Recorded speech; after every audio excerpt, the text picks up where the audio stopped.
नमस्कार, जय माँ कामाख्या। तो आप सभी को दीपावली की हार्दिक शुभकामनाएं। तो आज हम जानेंगे कि नरकासुर का वध माता कामाख्या ने किया था कि भगवान श्री कृष्ण जी ने किया था। क्योंकि नरक चतुर्दशी है, तो नरक चतुर्दशी के दौरान नरकासुर के विषय में आपको कुछ बातें शेयर करूंगी। क्योंकि नरकासुर कौन था? एक असुर था, ये हम सभी जानते हैं। लेकिन वो तो असुर था, लेकिन उसके बारे में हम और कितना जानते हैं। तो ये जो जानकारी है मैं आपको कालिका पुराण से दे रही हूँ। तो चलिए इस वीडियो को शुरू करते हैं। नरक चतुर्दशी स्पेशल। नरकासुर माता पृथ्वी तथा श्री हरि विष्णु जी के वराह अवतार के बेटे हैं। माता पृथ्वी यानी भूदेवी जब अपनी रजस्वला काल में थी, तभी माता पृथ्वी ने नरकासुर को अपने गर्भ में धारण किया था। लेकिन नरकासुर जो है, नरकासुर माता सीता जी के भी भाई है। तो वो कैसे? चलिए आगे बढ़ते हैं जानने के लिए। हम सभी जानते हैं कि माता सीता का जन्म कैसे हुआ था। माता सीता को भूमिजा भी कहा जाता है, क्योंकि माता सीता के पिता राजा जनक को माता सीता अपने यज्ञ भूमि में मिली थी। इसीलिए माता सीता को भूदेवी की संतान भी कहा जाता है, अर्थात भूमिजा।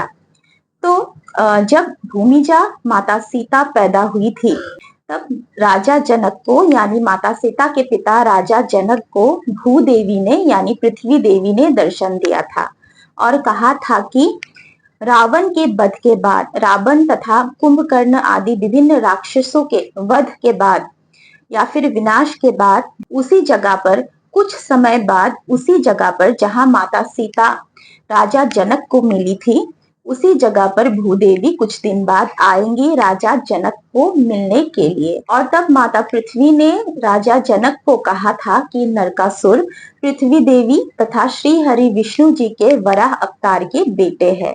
तो जो नरकासुर था, नरकासुर का जो पालन पोषण का दायित्व था, पृथ्वी देवी ने जनक राजा को सौंपा था, उसी समय जब माता सीता पैदा हुई थी।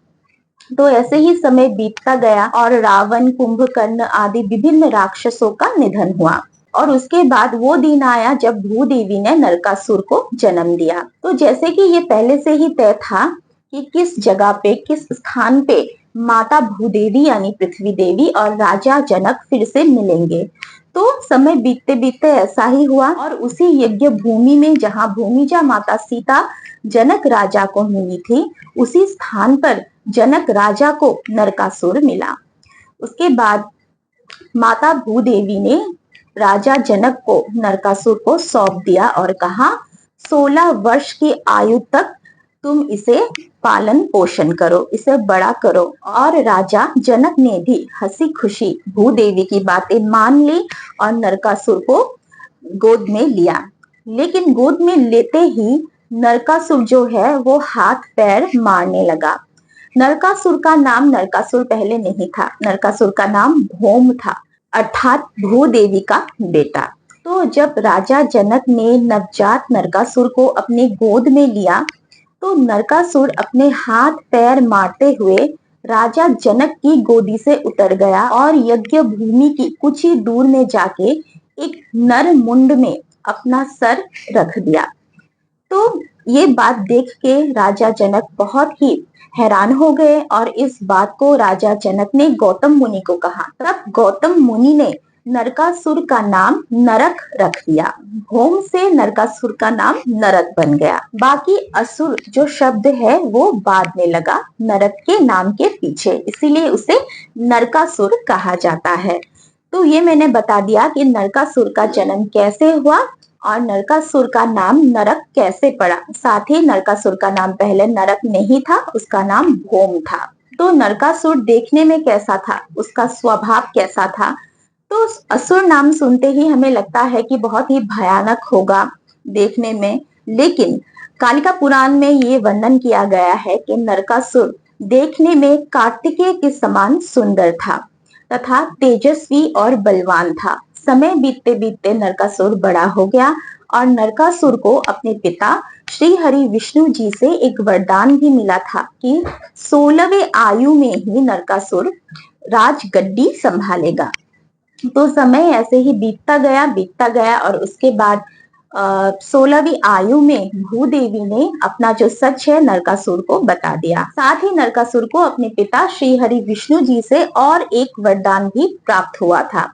श्री हरि विष्णु जी ने नरकासुर को ये वरदान दिया था कि एक बहुत ही सर्वश्रेष्ठ तथा उत्तम राज्य नरकासुर को मिलेगा राज करने के लिए, और वो भूमि है माँ कामाख्या की भूमि यानी कामरूप, जिसे पहले समय यानी उस समय प्राग ज्योतिषपुर कहा जाता था, क्योंकि माना जाता है कि भगवान ब्रह्मा जी ने तारों नक्षत्रों की रचना प्राग ज्योतिषपुर में किया था, इसीलिए इस स्थान को प्राग ज्योतिषपुर से जाना जाता है। तो प्राग ज्योतिषपुर बाद में कामरूप हुआ। तो जैसे कि नरकासुर को वरदान मिला था श्री हरि विष्णु जी से कि उसे एक उत्तम राज्य मिलेगा, सर्वश्रेष्ठ राज्य मिलेगा राज करने के लिए, वो भी 16वीं वर्ष की आयु में ही। तो ऐसे ही समय बीतता गया और श्री हरि विष्णु जी तथा भूदेवी और नरकासुर प्राग ज्योतिषपुर आ पहुंचे। लेकिन प्राग ज्योतिषपुर में उस समय घटकासुर का राज्य था। तो नरकासुर ने अपने बाहुबल से घटकासुर का विनाश किया और उसकी राजगद्दी ले ली। उसके बाद नरकासुर ने पूरे प्रागज्योतिषपुर में अपना साम्राज्य बना लिया और श्री हरि विष्णु जी ने नरकासुर को राजा बनने के बाद ये भी वरदान दिया कि जब तक वो मनुष्य के समान बर्ताव करेगा तब तक उसे हर एक सुख मिलेगा। लेकिन पृथ्वी देवी के गर्भ में नरकासुर तब आया जब माता पृथ्वी देवी रजस्वला अवस्था में थी। इसीलिए सभी को पता था कि उस समय गर्भ धारण करने से भूदेवी के गर्भ से एक असुर ही पैदा होगा। तो इसीलिए श्री हरि विष्णु जी ने नरकासुर को ये कहा था कि तुम प्रागज्योतिषपुर में अपना राज्य साम्राज्य संभालोगे युगों युगों तक, लेकिन तुम्हें माँ कामाख्या की आराधना सर्वप्रथम करना है तथा किसी भी गुरु को, किसी भी ऋषि मुनि को या फिर किसी भी इंसान को तुम्हें हानि नहीं पहुंचाना है। तो ऐसे ही बहुत सारे शर्त रखे थे, जिनमें मेन था कि नरकासुर को अपने पिता श्री हरि नारायण से ये आदेश मिला था कि नरकासुर माता कामाख्या की ही पूजा करे। और नरकासुर ने माता कामाख्या की पूजा की भी, मन से की, दिल से की, और नरकासुर बहुत बड़ा भक्त भी था। नरकासुर माँ कामाख्या को पहले अपनी माता की तरह ही पूजता था, लेकिन जब माँ कामाख्या ने एक बार नरकासुर के समक्ष अपनी पूर्ण रूप में अपना दर्शन दिया, तब नरकासुर का मन बदल गया, क्योंकि था तो वो एक असुर ही। तब ये कहानी तो आप सभी को पता ही है कि नरकासुर ने माता कामाख्या से विवाह करने की एक प्रस्ताव रखा था, लेकिन माता कामाख्या ने सोचा कि नरकासुर का अंत अभी निकट है, क्योंकि नरकासुर जो था वो अपने पिता के वचनों से विचलित हो गया था। नरक जो है बाद में वो असुर बना, लेकिन नरक जो है वो इतना अत्याचारी हो गया था कि नरकासुर के नाम से ही देवता तथा दानव भयभीत हो जाते थे। नरकासुर ने जब घटकासुर को वध करके राजगद्दी संभाला था, तब श्री हरि विष्णु जी ने प्रागज्योतिषपुर के एक पहाड़ी में नरकासुर को एक बहुत ही बड़ा महल भी प्रदान किया था, जो पहाड़ी अभी भी गुवाहाटी में मौजूद है और उस पहाड़ी को अब नरकासुर पहाड़ के नाम से जाना जाता है। तो जब नरकासुर का अत्याचार बढ़ने लगा तो ये तो तय ही था कि नरकासुर का वध तो होना ही है। इसीलिए माता कामाख्या ने नरकासुर के सामने एक शर्त रखा कि सुबह होने से पहले पहले ही अगर नरकासुर नीलाचल पहाड़ी की चारों तरफ सीढ़ियां बना देगा, तब माता कामाख्या नरकासुर से विवाह करने के लिए राजी हो जाएंगी। लेकिन नरकासुर भी कम नहीं था, उसने भी अपनी पूरी शक्ति लगाई और पूरी रात नीलाचल पहाड़ की चारों तरफ सीढ़ियां बनाने लगा। लेकिन जब माता कामाख्या ने देखा कि अभी तो सुबह होने ही वाला है और नरकासुर ने लगभग सीढ़ी बनाने का जो काम है पहाड़ी की चारों तरफ लगभग खत्म ही कर दिया था, तब माता कामाख्या ने अपनी माया से एक मायावी मुर्गे का निर्माण किया और मायावी मुर्गे ने रात्रि समाप्ति होने की सूचना दी।